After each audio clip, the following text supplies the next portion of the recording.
আসসালামু আলাইকুম ওরহমতুল্লাহি অবরাকাত। দুটা সম্প্ৰদায়ৰ মাজত যেতিয়া যুদ্ধ লাগি যায়, এই ক্ষেত্ৰত এইটো আপুনি ব্যৱহাৰ কৰিব পাৰিব।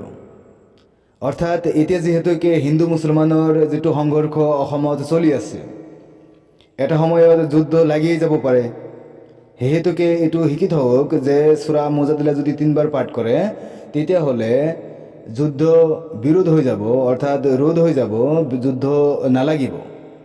কিন্তু যেটো পৰ্যায়ে চাই আছোঁ এই ক্ষেত্ৰত যুদ্ধ লগাৰ সম্ভাৱনা বেছি।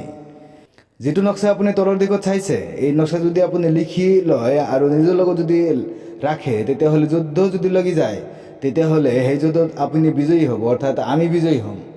কাৰণ এয়া আমাৰ নক্সা, এয়া আল্লাহৰ নক্সা, এয়া আল্লাহৰ সূৰা মুজাদিলাৰ আবজাদ সংখ্যাৰ নক্সা।